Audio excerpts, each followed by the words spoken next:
Sonunda gene buradayız. Fazıl'cım, Film Biyotik'in yeni bölümüne hoş geldin. Hoş bulduk. Sen de hoş geldin. İzleyiciler, bu arada burnum inanılmaz tıkalı. Siz de hoş geldiniz. Olcarım ve izleyiciler. İnanılmaz sekteye uğrayan bir süreç oldu bizim için. Benim hayatımın inanılmaz spontane ve yarraktan gelişme süreciyle beraber hani çok hapse girme tehlikesidir. Hani böyle hayatlar yaşıyoruz ama yapacak bir şey yok. Show must... Ananı avradını show must go. Show must go on. Ee, öyle. Hani Evet arkadaşlar biz hem Vic'te hem Perez'i kaydetmiştik. Yani, ama ses aksaklıdır, bilmem ne aksaklıdır derken seslerimiz çok kötü çıkmış. Yani ne konuşulduğu da belli değil. O yüzden dedik ki bir daha çekelim. En iyisi o olur. Hem de bahaneyle aslında iyi de oldu. Çünkü biz çektiğimizde Oscar aday değildi iki filmde. evet, Hatta hiçbir şey belli değildi. vahiymiş Ama hem gibi bu vahiymiş gibi bir senenin bütün Oscar aday filmlerine hani Filmbiyotik çekebildik. Bu da bizim tatlığımızdı. kesinlikle. E, Aslında iyi oldu bir yandan. Bugün bu videoda Perez'i konuşacağız. Perez Oscar'a 13 dalda aday oldu ve birçok ödülde kazandı. Daha Ya bu şimdiden. arada ödüllerin hiçbiri mesela benim aklımda değil, hani ezberimde değil, Olçarımda video ortasında Ben falan o kadar 13 ödülü ben de internetten 13 falan ödülü ben de bakacağım şey yani. yapmıyorum ya. Abi bizden o kadar Ya mesela yüksek hani bir şey beklemeyin. İkimizin de B12 eksikliği var. yani BAFTA'ya aday oldu. Şu an bakıyorum kenardan. Dün People Choice'da ödül almış 3 tane. Hatta People Choice'da en fazla ödül alan 2 filmden biri olmuş. Biri Wicked galiba, diğeri de bu olmuş diye şey yapıyorum.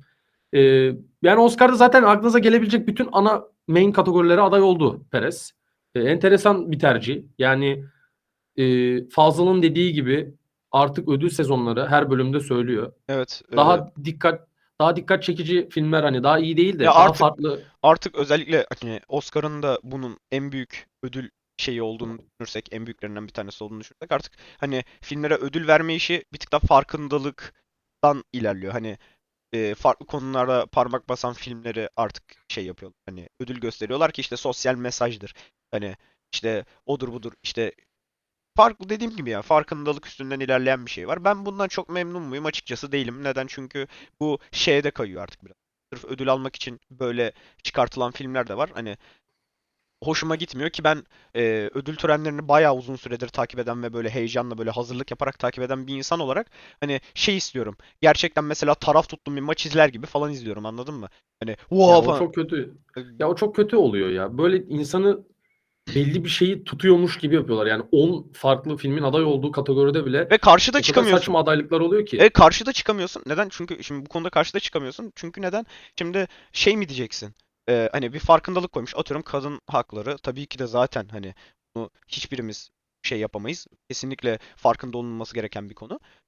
Çok da güzel verilmiş. Ama hani şunu görüyoruz. Hani 10 numara bir film olmasa da aday gösteriliyor ve eğer buna ödül verildiyse hani kimse de çıkıp şey diyemez.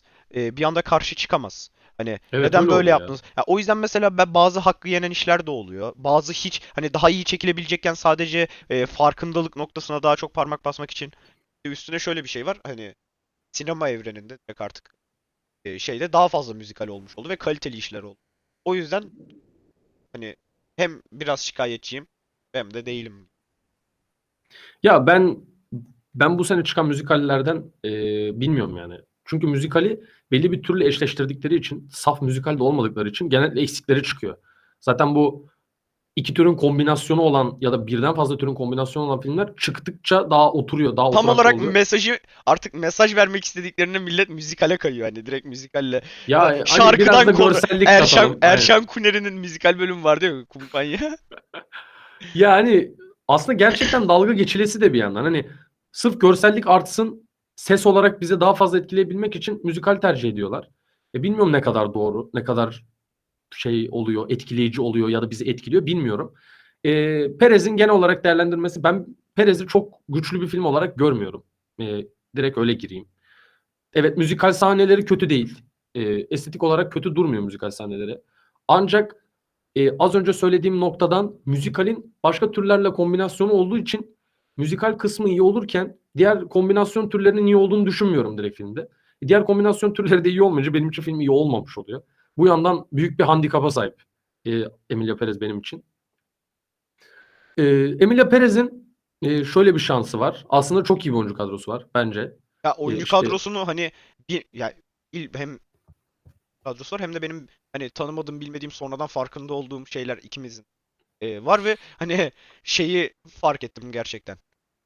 O sonradan fark ettiğimiz şeyler harbiden helal olsun. Bayağı da iyi ya başarmışlar. şöyle sonradan fark ettiğim şey direkt söyleyelim. Biz Carlos Sofia Gascon'un trans bir birey olduğunu bilmiyorduk. Ve ilk bölümü bunu bilmeden çektik. Ya Ve gerçekten öyle çektik ya ben de bilmiyordum ama bu mesela benim için çok olumlu bir şey olmuş olmadı. Yani trans birey olması. bizim bu arada ilk bölüm Şundan lafını böldüm, kusura bakma. ha Bizim tamam. ilk bölümden hani kesit koyabilir miyiz bilmiyorum. Harbiden kayıt bayağı kötüyse koyamayız bilmiyorum. Ama Çok hani kötü adam kayıp. mesela bu bölümde tezat düşeceğimiz çok nokta var. Hani bizim de görüşlerimiz değişti. Biraz daha çevre yorumlarını gördükten sonra veya adaylıklarını gördükten sonra illa bizim de Olçar'la hani ya aslında baktığında böyle değilmiş veya konuştuğumuzdan farklı şeyler söyleyebiliriz. Ama bu eğer bulursa, mesela atıyorum farklı noktalar bulursa koyar veya hani şey yapar. Söyleriz aklımıza. Ya aşağı yukarı şöyle gireyim. Ben filmin dediğim gibi bu kadar adaylık almasını manasız buldum. Çünkü o kadar güçlü bir film değil. Oyuncu kadrosundan devam edeyim. Oyuncu kadrosu kuvvetli. Ancak oyuncu kadrosunu iki isim dışında çok kullanamıyor. Zoe Saldana bence muazzam oynuyor. Zoe İnanın Saldana inanılmaz bir aktris. inanılmaz. Evet, Zoe Saldana inanılmaz bir aktris. Ben Ya çok seviyorum ona kendisini. hiçbir şey Ve gerçekten diyemeyiz. çok iyi oynuyor. Evet, o ki bence yardımcı kadın ödülünde en kuvvetli adaylardan biri Zoe Saldana. Ya Gerçekten güçlü bir evet. performans sergiliyor. Şöyle bizim şunu da fark ettim. Bizim her bölümde çok beğendiğimiz, hani film ne kadar kötü oldu belki. Hani her bölümde kesinlikle beğendiğimiz bir oyuncu çıkıyor. O zaman şimdi bir içerik fikri. Bizim artık bundan sonra VIP her bölümün, her filmin bir tane VIP oyuncusu olsun ve şu sağ köşede, sol köşede bir yerde o film boyunca dursun. Yani ona gömçürmeyelim ona. Ya Bu VIP'si gerçekten Zoe Saldana. Hem MVP'si filmin hem aynen. VIP'si. Onun dışında Carlos Sofia Gascon'la ilgili fikirlerim çok karmaşık. Çünkü Carlos Sofia Gascon iki karakter oynuyor. Hem Manitas oynuyor hem de Emilia'yı oynuyor. Ee, Tezattır ki Carlos Sofia Gascon sonuç olarak bir kadın şu anda ve kadın karakteri bence daha kötü oynuyor. Yani bu çok tezat bir durum ve kendi oyunculuğunu etkiliyor ve filmin ikinci yarısını tamamen Ve etkiliyor. İlk üstüne yarıda üstüne yorum yapılamaz. Hani mesela atıyorum çıkıp da kadın hani şunu diyemez hiçbir yorumcu, hani büyük yorumcular, film veya işte ödül törenlerindeki sorgulayanlar, jüriler şey diyemez. Erkek rolünü daha iyi oynuyor, kadın halini beğenmedik diyemez. Çünkü neden? Hani aslında farkındalık mevzusundan bu. Hani tabii ki de bizde yargıladığımız ekstra bir durum yok ama sonuçta ben de yargılamıyorum abi. arka Sonuç olarak yani arkadaşlar mesela bir adam bu olsaydı, evet. lafını böldüm, bir adam olsaydı ve gene kadın rolünü kötü oynasaydı ve erkek rolünü kötü oynasaydı derdim ki kötü oynamış. Yani benim Arkadaşlar için bir şey değiştirmiyor. ve iyiye iyi, kötüye kötü demediğimiz süreçte de bu bir sektör ve bunu geliştiremeyiz, ileri taşıyamayız. Çünkü biz bundan zevk alıyoruz hani. Hani bu sektörden zevk alıyoruz. Şimdi bu söylenmesi gerektiğini de düşünüyorum. Ben de hani Manitas karakterini hani daha iyi oynadığını düşünüyorum. Erkek rolünü daha iyi bürün.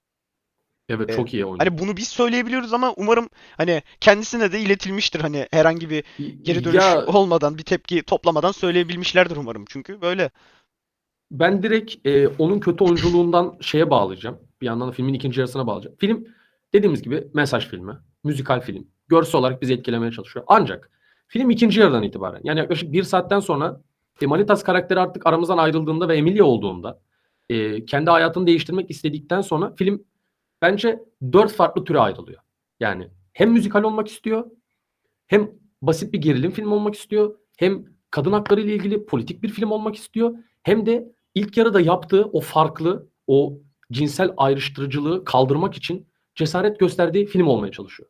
Şimdi dört tane aynı anda Hatta 5 şey yapabilmek... ailevi şeyleri de Aa kattığında bak hani baktığında yani dramayı falan saymıyorum aynen artık yani. çıktıkça çıkıyor hani çok şey olmaya çalışırken kendini kesen bir film aslında hani tamam filmin süresi o kadar da kısa değil ama hani çok fazla şey koymuyor. Anladınız mı? Her şeyden içine belli bir noktada atmaya çalışmışlar. Ben bunun çok da kötü olduğunu düşünmüyorum. Hani ilk bölümde de böyle düşünüyorum. Ben aslında verilen şeylerin iyi olduğunu düşünüyorum. O kadar da kötü bir iş olduğunu düşünmüyorum ama yine de bazı noktalarda temponun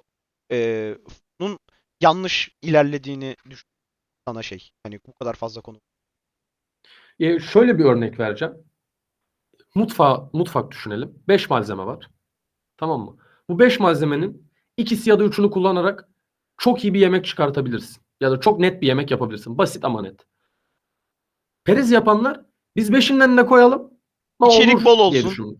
Aynen Aynen. ama olmamış. Çünkü ikinci yarıya geçtiğimizde tek tek ele alalım. Şimdi ilk yarı çok farklı bir şey. Adam diyor ki ben bu değilim diyor. Ben böyle hissetmiyorum diyor. Bu cesaretli bir durum. Bir film içinde hem adam içinde. Ama ikinci yarı bunun çok da bir filme etkisi olmuyor yani. O ilk yarıda olmuş ve bitmiş sanki bir dizinin farklı bir bölümüymüş gibi hissettiriyor. Onun yanında Emilia'nın eskiden geçmişten kalma bu kartel mevzularından dolayı hafif bir böyle kartel gerilim filmi Mafyatik bir havası. mafyatik havası da olduğu için film onu unutmayalım ona da dokunalım derken çok basit bir son 15 dakika kaçırılıyor. İşte fıtı fıtı fıtı bir araba sürme sahnesi. Pap basit yani ben böyle bir şey görmedim aşırı basit. Üçüncü olarak ilk ilk yarıda Zoe Saldano'nun döktürdüğü müzikal sahnelerden sonra İnanılmaz iyi. işte Selena Gomez'e yazmışlar bir iki tane falan ben çok olduğunu düşünmüyorum o sahnelerin ama onların kişisel yoruma açık olduğunu Ya düşünüyorum. Selena Gomez'i kesinlikle hani işte bir mesaj filmine şey yapabilmek manasında kullan. Daha fazla izleyici çekebilelim. İkisinden kullanılıyor. Ha, Evet. bütün E, Latinleri toplamışlar gibi de olmuş bir yandan Aynen. yani. Selena Gomez'in daha önceden sinema geçmişi var. Timothy ile de hatta bir film var. Tamam hani iyi oynar kötü oynar ben böyle 10 numarada kötü diyemem. Yani aslında çok da böyle önemli bir noktası yok filmde. Genelde yatakta yatıyor. Fasat. Hani genelde yatakta yattığı sahneler var. Hani ama onun dışında kesinlikle sadece daha çok insan çekebilmek için kullanıldığını. Ya zaten ama hani bu müzikal noktanın da düşmesi bir de son olarak filmin hani dediğimiz gibi birden fazla noktası olduğu için yani politik bir yanına da evrilmeye çalışıyor. Kadın hakları çok önemli bir problem. Yani dünya şu kaç tane ülke var bilmiyorum. Ya 200 ülkenin arkadaşlar yüzünde falan böyle biz biraz kendimizi kasıyoruz ama hani biz ne kadar şey noktada burada film konuşuruz, sinema konuşuyoruz. Hani bunun çok da gereği de olduğunu düşünüyorum. Hani biz kurtarmayacağız dünyayı. Evet illa ki biz de farkında olup hani elimizden geldiğince bir şeyler katmaya çalışırız ama hani bizim konuştuğumuz sektör hani biz şu an kadın hakları videosu çekmiyoruz. Biz şu an sinema içeriği çekiyoruz. O yüzden hani yani iyiye iyi, kötüye kötü hani diyebiliriz. Hani benim açıkça söylemek gerekirse ekstra bir durum yok hani. Çünkü bu çok da söylemekle olmuyor aslında. Normal hayata entegre bir şekilde yaşamak daha mantıklı. Hani da söyleyip de normal hayatında uygulamadıktan sonra da pek de bir manası yok. Ben çok da takılmayın yani. ya kadın hakları konusunda şöyle söyleyeyim. Dediğim gibi yani dünyanın yarısında büyük problem. Hem erkek eşitliği hem kadın eşitliği. Böyle eşitlik mevzusu çok Evet. problem. Bu filmde buna değinelim.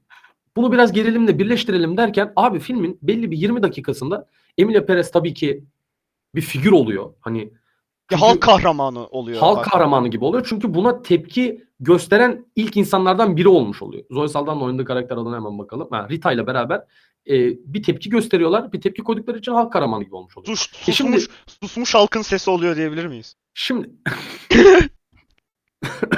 sonra e, bunu yaparken bunu da belli bir 20 dakikada kurguladıktan sonra film tak diye bir gerilim filmine geçiyor. İşte kaçırılıyor. O kartelden işte ona tepki geliyor falan. Hani dediğimiz gibi bu filmin potansiyeli bu değil. Abi bu filmi eğer müzikal ve kartel filmi olarak kurgulayacaksanız ona göre kurgulayın.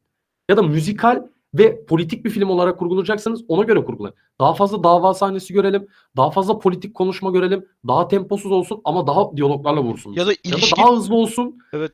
Daha hızlı olsun. Bize daha kaliteli aksiyon sahneleri gösterin. Daha kaliteli çatışma sahneleri gösterin. Öyle filmimize. Ya siz hepsinden yapmaya çalışırken hepsi dandik Ya abi. da Yani aile izlerken draması izleyeceksek de mesela atıyorum aile draması işte çocukları o bu yok halası. Hani bunu izleyeceksek de ona göre bir yol izlesin anladın mı? kesinlikle Ha, abi. Kesinlikle. bu Ben arada şunu fark ettim. Olçar fark ettiyseniz arka planından cennetten bağlanıyor bize.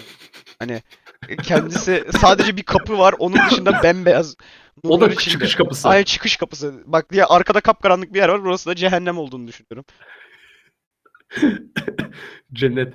Abi ışık bugün inanılmaz iyi. Evet. İnanılmaz iyi. Işığımı kullanıyorum. Evet. Yani işte Perez kullanamıyor ama Evet. mesela. Yok bu Öyle değil arada mi? yok ya ben filmin sinematografisinin teknik açıya da biraz değinelim hani ben Az sonra değiniriz. Bir hikaye aynen. olarak tamamlayalım. Dediğimiz gibi e, farklı dallara ben çok derin ve girdiğini düşünmüyorum ama en fazla takıldığım bu dallar içerisinde filmin çok dandirik bir gerilim kısmının olması. Son 15 dakikayı bağladığı Evet. için Onu ve artık kaçırma sahnesini beğenmediğim için ilk videoda da aşırı değiniyorum buna. E, O sahne işte Jesse'nin erkek arkadaşı geliyor kaçırıyor falan. Yani şu an ya açıp bak Amerika'da 10 gerilimin 8'i falan böyle hiç gerek yoktu yani. ya bak şöyle bir şey var. Her şeyi geçtim. Hani bak hem gerilimin içinde dram verdiği bir nokta var. İşte eski kocası olduğunu hatırladığı, hani biz artık Ha, böyle Jesse çok ile aynen yüzleştikleri. yüzleştikleri o böyle inanılmaz dramatik sahne. Abi dramatik değil, duygu geçmiyor kral, hani orada Sıfır mermiler sıfır sıkılıyor, hiç 5 yok. dakikada şey olduğunu fark ediyor. Kocam oluyor. Sonra gidiyorlar arabada pat güm çat çut bir şeyler ve bitiyor. Araba patlıyor falan böyle, hani anladın mı? Hani Kesinlikle aynı düşün. Ya %100 aynı ya düşünüyorum yani. saçma, bu şey gibi hani ortalama dandik bir ortalaması bile dandik olan bir Türk dizisinde hani böyle saçma bir araba kazası sahnesi, tam olarak öyle, anladın mı hani? Ve Ya o çok düşürüyor filmi ya işte. bu kadar, Benim nezdimde dehşet düşürdü ya. mesela benim ilk videoda yorumlarım daha olumlu. Hani kesinlikle daha olumlu. İşte Olçar da bunu biliyor. Ama neden şu an mesela bu kadar düşürdüm şeyimi? Sebebi adaylıkları. Hani kesinlikle adaylıkları. Farkında olunması lazım. Hani sinirlendiriyor bu beni. En başında dediğim noktadan kaynaklı sinirlen. Gerek yok. Hani biz eğer yaptığımız işi, yorumladığımız şeyleri geliştirmek istiyorsak, kendi açımızdan da Olçar da ben de, hani ne dedik? Hani müzikal noktada eksik olabilirdik. Hani neden? Çünkü en azından ben daha az izledim. İzlerim, daha güçlü yorum yaparım. Ama artık mesela atıyorum Dune 2 gibi, anladın mı? Hani o kalibreden Rakipleri çok kuvvetli ya. hani Bu çok sırıtıyor yani. hani o kalibreden bu kalibreye sadece hani mesela en iyi filme aday gösterdik. Neden gösterdin? Hani anladın mı? Bana tam olarak en iyi filme aday gösterilmesinin sebebini sun. Yani en iyi filmi aday gösterilmesinin sebebi gerçekten Manitas'ın cesaretli olup bunu senaryo aktarılabilmesi ise bu çok kötü yani. Bu çok kötü Çok bu. gerek yok, anladın mı? Hani ve şey mi, ya da işte trans bir birey oynuyor. Hem erkeği oynuyor hem kadın oynuyor. Tamam. Eyvallah, bak gel. Oynasın abi zaten. Oynasın, buna hiçbir şey diyemeyiz. Ve şey de yaparım, hani helal olsun da derim, bakın diyorum da. Gerçekten de baktığımda ben Emilia karakterinin de çok da 10 numara kötü oynadığını düşünmüyorum. Manitası daha iyi oynamasına rağmen. Ama hani bunu da söylerim, veya kötü oynuyorsa direkt onu da söylerim. Ama gidip Abi de yani. sadece bunun için şey yapamam, anladın mı? Hani bu film şöyle iyi, buna da aday gösteriyorum. Bana sebep sunulması lazım baba, ve ben sunulan sebep, ki kim bana neden sebep sunsun o çok ayrı bir mevzu, ama hani bir sebep sunsa da, anladın mı, bu beni ikna etmez. Ya çünkü o kategoride benim hayatımda izlediğim en iyi film dediğim Dune 2 var. Ya çok katılıyorum. Bu senin ya zaten Dune 2'nin olduğu yerde tartışmak saçma sapan bir şey de. Ya Hani ben karşılaştırma yapmak çok saçma, anladın mı? evet Hani çok bunu saçma gidip yani. mesela atıyorum bir arkadaş ortamında veya film konuşulan bir yerde gidip de ne kadar sana şey saçma geliyorsa Dune 2 ile Emilia Perez'i tartışmak, hani ikisini karşılaştırmak Rezillik ya, ne saçma. alakası Ay var zaten. ikisini karşılaştırmak hani mantıklı geliyor mu size? Hani az çok hani oturup şey yapar mısınız? Bir arkadaşınızla oturup. Bu arada Emilia Perez'le hadi gel Dune 2'yi karşılaştıralım. Yani ben sana şöyle söyleyeyim. Emilia Perez'in duygusal yönünün çok çok zayıf olduğunu düşünüyorum. Yani bunun belli sebepleri var. Dediğim gibi film birden fazla şeyi kombinasyon yaptığı için bende çok düşüyor. Ayrıca hem Sofia Gasco'nun Emilia performansı çok kötü. Hem bence Selena Gomez'in Jesse performansı da bir o kadar kötü. Ve ana aile draması Jesse, Emilia, Rita ve onların çocukları arasında döndüğü için ve bu denklemdeki çoğu insanda bence hem senaryosal anlamda hem de okuduğu rolü oynama açısından çok zayıf olduğu için direkt düşüyor yani. Ya Ben şey izlerken mesela böyle baktım yani. ya Falan oldum Ya yani. illa mesaj veya farkındalığın peşindelerse o zaman şöyle yapsınlar. Hani bana daha mantıklı geliyor. Mesela en iyi oyunculuğa, en iyi aktrise hem Zoe Saldana'yı koysunlar, hem Sofia Gascon'u koysunlar. Hani Sofia Gascon kazansın, anladın mı? Hani ki o Trans Birey kazandı olsun, anladın mı? Hani o helal olsun, işte ayakta alkışlansın falan filan. Ki şimdi ona Bu arada videonun Sofia sonuna doğru Gascon muydu? Sinirden unuttum, amına koyayım. ha, Tamam. Sofia Gascon saçma sapan açıklamalar da yaptı da onu film yani videonun sonuna doğru konuşuruz. Tamam. Ya teknik açılara değinelim biraz Teknik fazla. açılara girelim. Teknik açılarda ben çok bir şey atmayacağım. Dediğim gibi ilk baştaki Rita'nın o Meksika sokağında yaptığı dans bir. İkincisi de masaların üstünden zıpladığı iki tane dans sahnesi var. Evet. Açık ara ikisi filmin en iyi iki sahnesi. Evet, Onların kesinlikle. ikisinde de filmin Ya MVP'sinin şeyi var yani. müzikal açıdan ben beğendim. Hani mesela atıyorum yakın zamanda izledik. Da konuşacağız. Kanala da atacağız zaten. Hani ben Vic'te göre mesela daha çok beğendiğim bir müzikal oldu. Müzikal açısından hani bir şey diyemem. Dediğim gibi beğendim. Hani sahneler olsun, işte danslar olsun, ondan sonra müzik seçimleri olsun, ki müzikal anlamın dışında da ben müzik seçimlerinin iyi e, hoşuma gitti. Hani Yani izletti, hani şey, hadi hani hiçbir zaman sarmam ama hani bir düşüncesi gelir ileriye sarma düşüncesi. O gelmedi bana mesela. Hani gayet okeydim yani izler. Müzikal açıdan bir problem olduğunu çok da fazla düşünmüyorum. Ya bilmiyorum, teknik açıdan çok olağanüstü, teknik açıdan da çok normal bir film. Düz bir film olduğunu düşünüyorum ben. Ee, Ya dediğimiz gibi Emilia Renk Perez'in kullanımı iyi. Hani renk senaryonun renk üstüne iyi. iyi. Bak Hayır, renk iyi. Öyle hatırlıyorum dans sahnelerin renk iyi. renk paleti gayet hoşuma gitti. Ondan sonra sinematografi açısından böyle 10 numara bir şey izledim. Ben de hiç Hani hatırlamıyorum. böyle Zaten son 15 dakika rezillik olduğu ya için o düşürüyor. Mesela Anora'yı beğenmedi Olçar ama Anora'nın sinematografisine bir Bundan şey iyi diyebilir abi. mi? Ya ondan iyi Diyemez değil. abi, Anora'nın diyemez. sinematiği inanılmaz iyi. Abi Anora'nın problemi Çok ayrı. benim O da senaryosal. onun senaryosaldı. Bunda zaten senaryodan önce konunun filme serpiştirilmesi yanlış. Ki Çok ayrı yerlere dağıtmışlar yani ve homojen gitmiyor film. şu an Filmin götü ayrı, başı şu ayrı. Çok dengesiz bir şey olmuş bir yani. tık daha Bu beni çok rahatsız etti. adaylıklar açıklandıktan sonra bu videoyu çekmemiz aslında çok fazla filmin teknik açısından doğruluğu yansıtmıyor olabilir. Bizim yorumlarımıza da çok fazla agresiflik atıyor olabilir.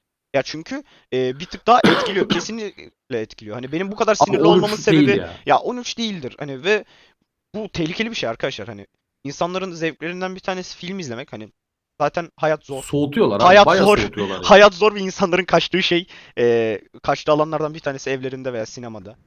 Sinemada olmasını tercih ederim. Film izlemek. Ve hani gidiyorsun böyle bir şey izliyorsun veya işte ödül törenini takip etmekten hoşlanıyorsun, gidiyorsun böyle şeylere şahit oluyorsun. Hoş değil. Hani geliştirmez. Gelecek için de bu işin hani sinema işinin de önünü keser. Anladın mı? Hani mesela atıyorum Kesinlikle bu ya. film sinemaya çıksa Kesinlikle. hani sinemaya gidilmemesi gayet normal. Hani anladın mı? Hani böyle hatalar yaptıktan sonra sinemaya gidilmemesi gayet normal. Çünkü adam bunu mu izlemeye gitsin? Hani ya da Ya gittikten sonra hani tamam gitti mesela bu film sonra Oscar'a aday gösterildi. Ve baktı hani bayağı da fazla daldı aday göze. Adam bundan sonra bir içinde bir sorgulama yapsa dese ki yo amına koyayım bu kadar da iyi bir film değildi. İyi bundan sonra sinemaya gitmeyeyim der ve gelişmez anladın mı? Hani sektör yani abi bir gelişmez. de bak, hepimiz için sinemaya giden evde izleyen. Abi şöyle filmi düşününce yani filmin, bak şey demiyorum, çok çok kötü, aşırı hani bir falan demiyor ama abi film zaten iyi değil bence. Bir de hani 13'lük çok yüksek bir seviye. Yani hani sen anasını satayım 13'lük Lotter ikiz kuleler seviyesine yerleştirirsen bu filmin adaylık sayısını ve editing'e sen Challengers'ı koymayıp Perez'i koyarsan yani ana filme başka ne bileyim Furiosa'yı koymayıp atıyorum gene bunu koyarsan bundan çok daha iyi bir sürü film vardı bu sene yani benim Ya izlediğim. zaten illa ya bu Ki çok bak belli. çok iyi, Bu çok şey bir karşılaştırma yapacağım. Acı verici bir karşılaştırma yapacağım benim için. Bak benim bu sene en overrated bulduğum film Anora'dır, bilirsin. evet. Yani Anora'nın senaryosal anlamda benim için çöp olduğunu düşünüyorum ben. Senaryo olmadığını düşünüyorum. Ama Anora bile Emilia Perez'den bana daha duygusal geçişi daha iyi sağladı. Yani Anora'yı izlediğimde en azından ana Ama karakteri yine de Anora'ya nefretin daha büyük değil mi? yo değil. Vallahi mı? Yani şu anda değil. Vay amına Yani koyayım. Anora'ya Aşıldı 5 mı o ver. kata? Aşıldı mı artık o kata? Çünkü Anora'yı kullan... Ya hayır bak. Hani... Anora'yı sevmiyorum. Tam hani film olarak da beğenmiyorum. Ama hani Anora en azından tek bir film ve vasat bir film. Ama Emilia Perez onun yanında tek bir film da olamadığından dolayı Anora'dan daha düşük kalır. Benim nezdimde mesela. Anladın mı? Çünkü film bütün hissettirmiyor. İzliyorum parça parça rastgele bir şey. Ya film Yani zaten ana 100 kere baktığında Rişat'a girmiş Marvel filmi gibi hayır. yani. Bu benim Film için çok kötü bir baktığında şey. zaten iki part olarak bak anladın mı? Hani bak hani filmin ortasında ikiye bölünüyor. İki kısım var. Bir Manitas kısmı, bir Emilia Perez kısmı.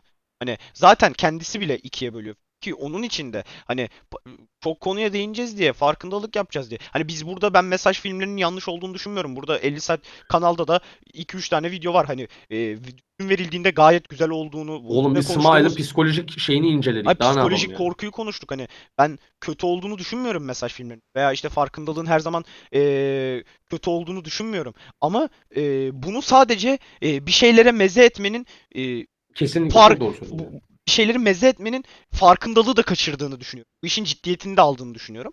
Ve mesela ya dediğim gibi ya aslında çok da fazla üstüne aynı kendimizi tekrarlıyoruz. Hani hem sektörü açısından sektöre zarar veren bir iş hem kendi içinde e, yanlışları böyle kötü olan bir iş. Hani kendi kendini yiyen bir iş. Sonrasında yapılan açıklamalar da dahil. Hani insanların gözlerini kapattığı noktalarda şey yani şeyden çok da fazla şey yapmak istemiyorum şu anda. Ne istiyorsan Ya film sonrası puanımı açıklamalara puanını abi, versen önce okuyayım. puanımızı verelim, sonra ben Emilia Perez'e 4 veriyorum. Ben de 4,5 veriyorum. Ha, buçuk. O da sebebi de şey hani ben renk kullanımını beğendim. Hani o yarım puan artıdan senden orada. Hani fazla beğendim. 4 veriyorum. Yani kesinlikle Çok geri film. Onun dışında şimdi gelelim birazcık da gündemin tuhaf kısmına. Gascon'un açıklamalarına gelelim. Gascon tuhaf açıklamalar yapmış. Aday olan filmlerdeki insanları işte sınıflandırmış mı? Öyle bir şey yapmış. Ki Oscar takipten çıktı Gascon'u. Ya ben tam açıklamanın detayına girmeyeceğim. Hiç gerek de yok zaten. Yo, girsene, ben bilmiyorum çünkü. Ya şöyle, sosyal medya özür dilemiş. İşte zamanında işte ben ne ırkçıyım ne bu başkalarının öldürdüğü insanlara inandırmaya çalışan biriyim bilmem ne. İşte saçma sapan. İşte mesela Selena Gomez'e zengin sıçan dediği tweet varmış. Yani böyle şeyler diyorlar. Ya bu geçmişte yaptığı şeyler. Aynen geçmişte yaptığı açıklamalar ve gelecekte yani günümüzde de yaptığı açıklamalar yani. Mesela E, filmden sonra yaptığı böyle inanılmaz bir açıklama var mı, saçmalık olan böyle, veya işte gidip birine salladığı bir ama filmden sonra. Ya şöyle bir dakika. Ya arkadaşlar az çok İslamofobi ya bak şöyle söyleyeyim sana kısaca hani detay olarak yani kadın ırkçı zaten ırkçı paylaşımlarda bulunmuş ve zamanında şu an ödüle aday olan insanlarla hakkında da hani birazcık e, böyle sert, manasız, köşeli yorumlar yapmış. Ondan sonra da çıkıp şey yaptı. İşte ben aslında böyle bir şey demek istemedim de işte bilmem ne de akademi beni takipten çıktı da bilmem ne birazcık da agitasyona girdi. Anladın mı? Ama ya zamanında işte yaptığın arkadaşlar, ırkçı yorumlar seni bağlıyor abi. ya Yani tam yapma olarak yapma. tam olarak burada ben Sofya Gascon'u bulamam. Neden bulamam? Abi Yapmayın abi aday. hayır, aday yapmayın veya direkt seçmeyin o hani karakteri. Tam farkındalık olacak diye götünüzü yırtmayın amına koyayım ya. Hani Ya olamaz. sonra Böyle olamaz ya, kafayı yiyeceğim. Hani İşte sonra şimdi Gascon ağlıyor. Her ya şey çok böyle karman çurman bir şey evriliyor. İşte bu hak Gascon çıkıyor açıklama yapıyor. Ben ağlıyorum. Ben işte öyle demek hak istemedim yemeye bilmem ne. girmiyor mu bu? Zamanında sen ona X bir şey demişsin. Çok sert bir açıklama mesela. Gascon en iyi Irkçı oyuncuya işte. aday mı? Evet. Kimin Zal. hakkını yedi mesela? Herhangi birinin hakkını yedi. Salladım hani, mesela, anladın mı? Bu sene çıkan işlerden bir oyuncunun hakkını yedi. İlla benim beğendiğim vardır. Hatırlamıyorum şu an. Farazi O Naomi sallıyorum. Scott daha iyiydi. Ben sana sonra öyle Yani diyeyim. mesela Naomi Scott atıyorum. ondan da Anladın daha mı? iyiydi yani. Yedi mesela hakkını. Gerek var mı? Yok amına koyayım. Birazcık kendi hani bu Abi tek bir Furiosa'yı kişiye oynadı kadın. tek bir kişiye Mesela Taylor-Joy da atılabilecek. olabilirdi yani. Hayır, tek bir kişiye atılabilecek bir suç değil bu, anladın mı? Hani tamam, Sofia Gascon böyle açıklamalar yaptı. Tamam, zaten yanlış açıklamalar veya kimsenin tercihlerine karışamaz. Kendi zaten çok radikal bir değişiklik yapmış hayatında. Tamam, tebrik ederim veya etmem. Umurumda değil bu. Ama sen bunu seçiyorsan veya sen bunu belli bir noktaya getiriyorsan sonrasında bunun sonuçlarına katlanmak zorundasın. Biraz arkalı önlü bak, çünkü sen sadece verdiğin kararla hani böyle küçük bir şey yaptığını... Abi Oscar önemli bir şey değil mi? Abi önemli ya. Bak Önemli. ne Hani bir, kadar bir skalası var. herkes çıkıp şey de dese her sene Oscar'ın bir önemi. Hayır abi bak orada bütün Hollywood sektöründen, bütün Ya senelerdir dünyadan, bütün herkesi toplayabiliyorlarsa yıllardır bunlar önemlidir Ya yani. senelerdir bak, senelerdir, kaç senedir bak. Hani en köklü ve en donanımlı film ödülü ne? Hani biz neye göre bak, şuna da sinirliyim mesela. Atıyorum IMDb'nin puanlama sistemi, Rotten Tomatoes'un puanlama sistemi. Puanlama sistemine zaten sinirliyim. Hani seni içinde de bir şey geliştirmek istiyorsan adam akıllı bir değerlendirme yapabileceğin bir platform ve iyi ise de iyi ödüllendirebileceğin, hani kötüyü gömebileceğin, iyiyi ödüllendirebileceğin platformlar olması lazım değil mi? Hani bir şey geliştirmek için, hani bu sektörü geliştirebilmenin noktası bu. Ve iki noktada da o kadar yok ki bu şu an. Hani ne ben kötü filme adam akıllı kötü diyebiliyorum. Neden farkındalıktır, carttır, curttur. Bak Ne iyiye de benim çözümüm şu Oscar'la ilgili. Oscar el değiştirmeli. akademi üyeleri puan vermeli tamam mı? 200 akademi üyesi var tamam mı? Bunlar puan verdi. Sıralama belli oldu. Bir de abi aynı NBA'de olduğu gibi halka da açılmalı. Kesinlikle. Halkın yani %30 bile olsa bu oyunculara etkisi olmalı. Yani %70 akademinin sıralaması, %30 da halkın sıralaması alınmalı. Ya bunlar hiç yapılamayacak, istatistiği tutulamayacak şeyler değil. Aynı şekilde film şeylerine yani film puanlama uygulamalarına da önerim. Yani insanlar o anki duygu durumuna göre puan veriyor. Ama mesela şöyle olmalı. Sana puanlama şeyine tıkladığında sinematografiye, oyunculuğa, Ya ayrı senaryoya ayrı kategori hepsine açsın. 5-6 tane kategori açılmalı ve hepsine 10 üzerinden Ama bir yine puan ya da çok 5 fazla üzerinden bir puan Hayır, yine vermelisin. çok fazla değişmeyecek. Neden? Çünkü insanların puanlama kafalarında değerlendirme sistemine şöyle Bir, bir, bir bir, bir, insan bir girecek mesela. O da aynen bir saçma. insan sevmediyse gidip bir verecek amına koyayım.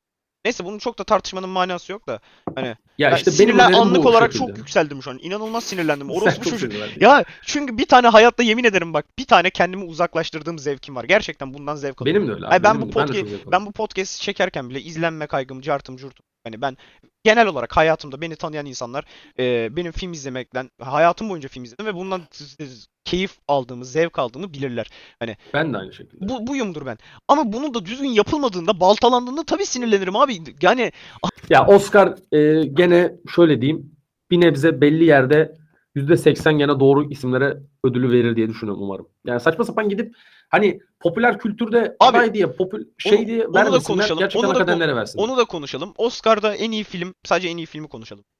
Öyle konuşmuşsun. Ben tam onu şey Ya yapmadım. Fıtık'ta konuştuk biz. Ya bizim fikrimiz tabii ki Dune 2 yani. Benim fikrim de Benim öyle. Dune 2 çok. hayatımda izlediğim en iyi film. Ama mesela Dune 2'ye gitmezse, gitmediğinde Brutalist gibi ya da daha farklı bir iş gibi, daha dramatik ve sinematografik yönü de iyi olan, senaryosu daha düzgün olan bir işe gitmeli. Yani Anora gibi, Kesinlikle. Emre Perez gibi, hani ne bileyim, Bak Anora'yı senin yani kadar ben Anora'yı hani senin kadar 6 görmedim. verdin oğlum Ben sonuç olarak okeyim. yani. Ben Anora'ya okeyim mesela. Ama yine gitse sinirlenirim. Anladın mı? Hani yine Abi gitse tabii sinir. ki öyle Ya filmler çünkü değiller yani. ya çünkü bunun bir kategorisi var abi. Az çok belli oluyor amına koyayım. 5 yaşındaki çocuğa da izletsem, şurada Dune 2'yi açsam, bir de Emilia Çocuk Perez ve ağzından salyalar akar hani eti. Anora'yı açsam, bir yanda ikisini de izletsem ayrı ayrı, yemin ederim Dune 2'deki solucan o kadar "Vaa!" yapar, anladın mı? Hani Abi Dune 2'nin her şeyi çok daha iyi. ya Yani her şey bu çok daha adam iyi. sırf bok atmak için, bak bok atmak için de demiyorum, pardon, bok atmak için değil, size daha iyi anlatabilmek için bu bölümde Mehmet Şef oldu, yemek tarifi verdi, 5 seçenek dedi ya. Hani anladın mı? 5 içerik dedi ya. Ya bu kadar zor olamaz abi. Anladın mı? Hani bu Ya adam Mehmet Şef oldu bölüm içinde, daha ne abi istiyorsun? Dune sci-fi net, senaryo iyi, görüntü iyi, oyunculuk iyi, yönetmenlik iyi, editing iyi. Her şeyi, kötü bir şey yok ki filmde Ya ben mesela. sci-fi illaki iyidir demiyorum. Bana öyle bir dram filmi sunun ki amına koyayım. Anladım. Bana öyle bir dram filmi verin ki Abi yaptılar. öyle Bak diyalog. ben sana bir şey hatırlatayım. 2020 yılına gidelim. Tamam mı? O dönemde tartışmalıydı galiba da. Mesela Anthony Hopkins Father diye bir filmde oynadı. Evet, evet. Mesela Anthony Hopkins tek başına döktürüyor, film net. Drama filmi. Ya şey Vermek istediği yapabiliyorsun. net. Çok iyi film Çok iyi mesela, film, anladın mı? gayet okey. Ya ben çok okeyim. O iki, bak o dönemde tepkili. Nomadland'e gitmişti Evet, mesela evet. Oscar. Ki Nomadland bile izlediğinde aşırı duygusal hissettiriyordu ve çok iyi performanslar vardı. Abi bu Abi filmlerde gün geçtikçe kötüleşiyor, rezaletleşiyor ve ben hani abi bu yani kadar evet. sinirlenmemin sebebi şey değil. Şu an hani olmuş, artık yapabilecek bir şey yok ama bu böyle devam edecek, ben biliyorum. Hani benim Ya sinir Perezler aday olmasın ya. Ya ya 10 üzeri dörtlük filmi aday yapmayın hayır, yani. 10 üzeri dörtlük film bizim için dörtlük ama hani olmasın Tamam, abi. IMDb 5.6 la. Ya Hani IMDb ama sadece tamam. ben için değil. Şey de öyle. Hayır, Aynı genel şekilde olarak çok Letterboxd'da belli. da böyle. Hayır, çok belli, anladın mı? Hani tamam, bizim için 4 ama bu gelecekte böyle devam edecek. Hani anladın mı? Videonun başında dedim. Olmasın ya, istemiyorum abi. Hani şunu, ne bileyim. Ya biz Will Smith tokat attığında farklı bir paralel evrene falan mı geçiş yaptık amına koyayım? O tokat anında bir anda bütün her şey hayatım bile kötüye gitmeye başladı amına kodumun tokatı yüzünden. Yani bütün her şey rezalet bir duruma, ödül töreni bile boka sarmış olamaz. Ne yaptın adam ya? Bir Ya açıklasana. bilmiyorum, bakalım. Ben gene bekliyorum yani. Artık yapacak bir şey yok. Bu bölümlük de, evet arkadaşlar, izlediğiniz için teşekkür ederiz. Umarım düzelir. Hiç böyle Perez bir bölüm ödül olacağını almaz yani. düşünmüyordum. Hiç böyle bir bölüm olacağını düşünmüyordum. Sen çok sinirlendin abi. Evet. Biraz Bir anda çok hype'landım. İzlediğiniz için teşekkür ederiz. Videoyu beğendiyseniz beğenmeyi, beğenmediyseniz abone olmayı unutmayın. beğenmemeyi ve yorum yapmayı unutmayın. Abone olmayı unutmayın. Klasik YouTube şeylerini de attıktan sonra görüşürüz.